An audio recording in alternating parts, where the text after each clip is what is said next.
Hey everyone, looks like we're getting a update to Warhammer 40k Darktide. This was posted December 14th, and the patch will arrive tomorrow, December 15th. We are getting some stability updates to the game. They are actively investigating issues related to GPU related crashes, penances not updating when you disconnect from a match, error codes 4008 and 2007, Twitch drops, and then no reward progression after mission completion, XP or credits. So if you had some stability issues with the game in the past, especially going from the closed beta to live, hopefully now the game is a lot more stable and you can enjoy it some more. They're actively working on fixing contracts not progressing, penances working differently than expected. They actually cite here that there's a large number of penances in the game that is probably causing this issue. So that way they've added too many achievements, so achievement tracking isn't working how they wanted. Getting stuck in queue position 1 and error code 2001. Now, the big news is content drop here, the signal. We're getting a map called Comsplex 154/2F. It is up to you and your strike team to gain access to the Comsplex, get to the roof of HL 1924 Archivum, and transmit a message to your allies in the Imperium. To support the launch of Comsplex, we will enable several conditions during this mission over the next few days.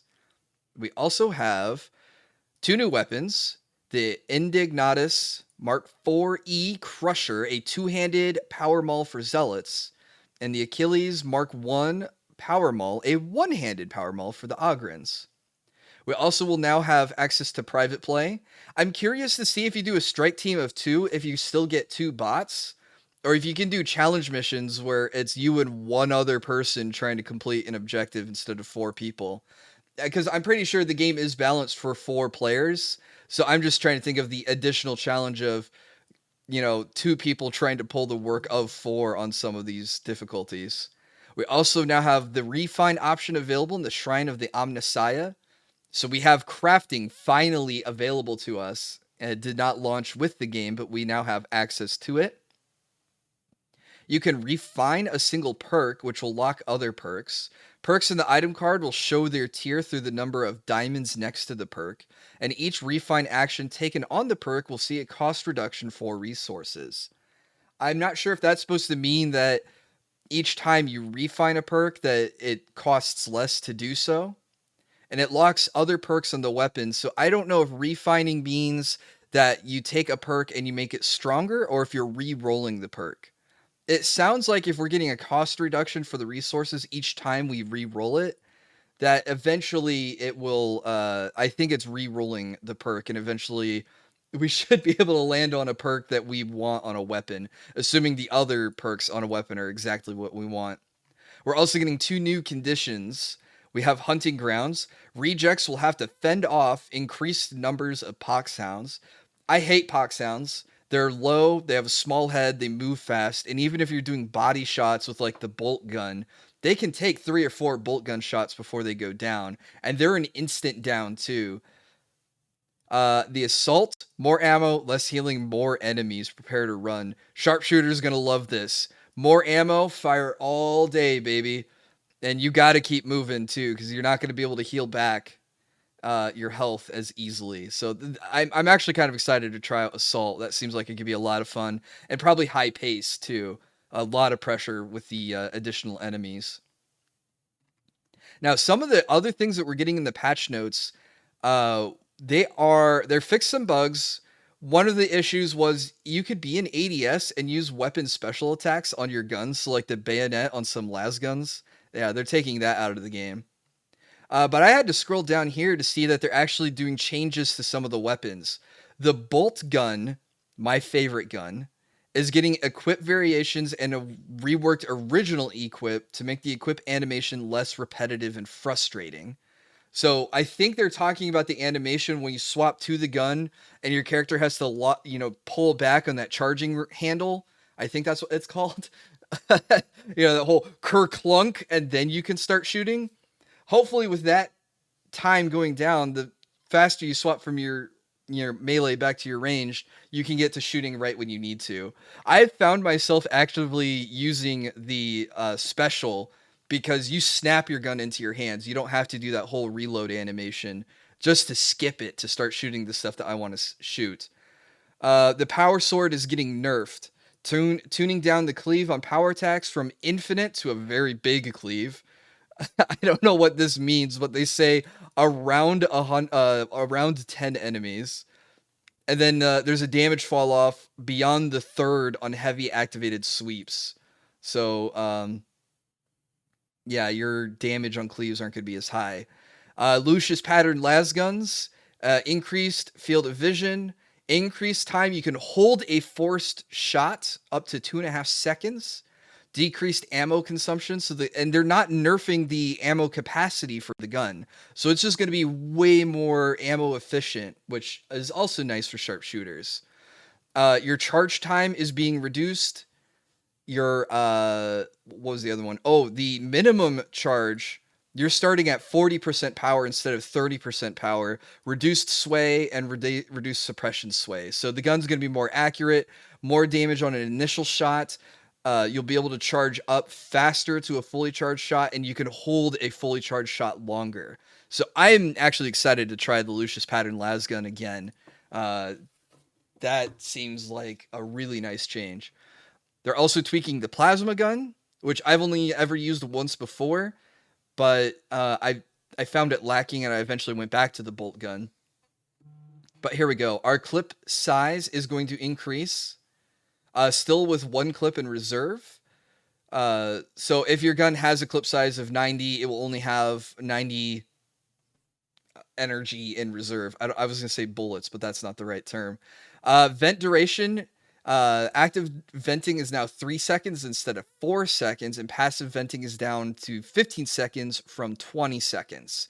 So it's 15 seconds after your last shot, your heat will start to vent automatically. And now if you hit the weapon special, which is the active venting, you have to hold it for 3 seconds before the heat will start to diminish on its own. So you'll be able to keep your heat lower and prevent it from exploding on you.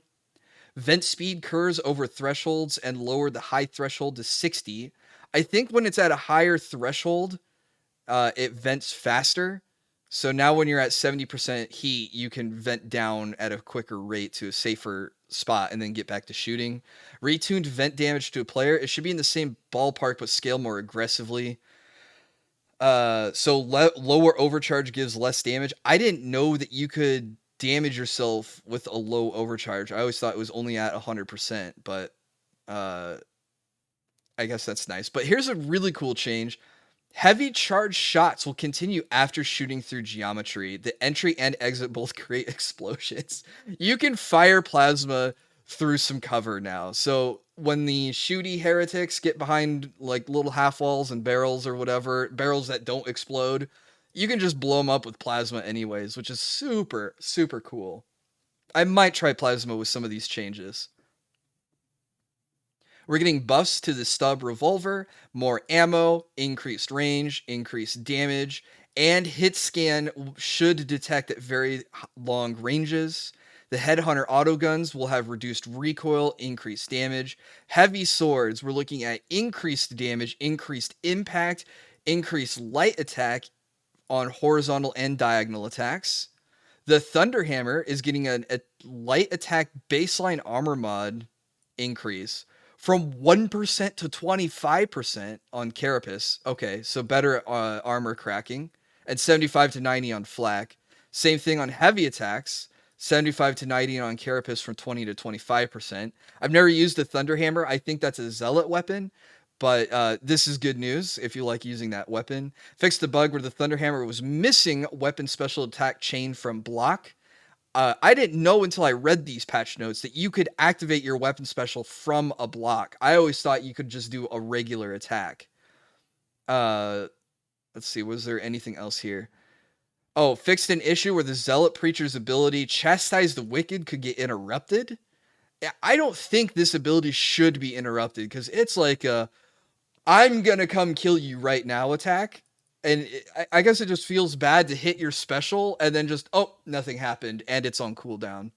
Psyker Inner Tranquility caused lower quell speeds. I don't know what this means, but it says fixed issue. So it sounds like this was a bug. So Psychers rejoice. Um, there was a bug where being hit while lugging items would disable your toughness regeneration for 100 seconds. That's crazy. Coherency toughness regeneration, which also means being in formation with your team. So you project an aura called coherency. Everyone does, and I think Ogren have like twice the aura size. But the point being that if you guys are in a squad together, you regenerate toughness for each other, which is your passive shield. But like if you're carrying an item like a battery cell and you got smacked, well, no more toughness for a minute and a half. That was those are some of the big things that stood out to me. I'm not going to read all this, but I can sum up a lot of this. Is you should be able to pick up stuff that was clipped into geometry that like some plasteel drops you couldn't pick up on some maps. There are some spots where you could get stuck. You should be able to get you out of them or not get into them in the first place. They fixed picking up scriptures and grimoires on certain maps. Let's see. Fixed an NPC shooting without a gun in the prologue, and they have the finger gun emojis, which I think is pretty cool. Quality of life change over here. Auspex scan targets should no longer remain outlined after completing the scan. I know the first time I had to do a scan objective, I was confused on what I was trying to scan. And then like you would see the outlines if you got close enough. But if you didn't realize with the Auspex is like a rangefinder and then the thing being in front of you, like this is already a confusing objective. So I could see how someone would come up on this objective, see an outline in the mission objective blue-green glow, and then they're trying to scan it and nothing's happening because it still has the outline, making it look like it could be scanned even though it's already been scanned. Uh, Fixed issues with cosmetics clipping. All right. I'm going to log in tomorrow just to check to see if the balaclava is fixed because that was so frustrating to look at. Let's see. I don't know what else here. Fixing the issue with an Ogren mustache that only appeared during cutscenes and when observed within kissing distance. Note, do not kiss the Ogren. I didn't know Ogren had mustaches and they disappeared. That's sad. Okay, so those were the things that I saw that stood out to me. So weapon changes from weapons that I tried using or haven't used, and that I have used. So we'll probably go back to trying the plasma gun and trying out the headhunters now too. Now that these have reduced recoil, increased damage. I know on like Reddit and other places I've looked, a lot of the discussion was the auto guns are just garbage compared to the las guns. So hopefully this damage increase here puts them on par with the las guns. And then the Lucius pattern las gun, I believe that's the charging las gun. So this will be fun to try again. See what damage can come off with it. So hope you guys enjoyed this video. I've been meaning to do patch note videos like this in the past, and by the time I get around to doing them, I feel like, oh, it's been a week. No one's going to care about the patch notes because everyone's read them. So be sure to check it out. If you feel like I went over this with too broad strokes. And then, let me know what you guys think in the comment section below. If you're going to pick up Darktide or get back into Darktide, or if you're excited for some of the changes. And yeah, be sure to subscribe to the channel. I try to do guides, gameplay, and I do a lot of live streams. I have been streaming a lot of Darktide lately too. So if you want to see more Darktide content, be sure to hit that red button. And hey, thanks very much for watching. Have a great night.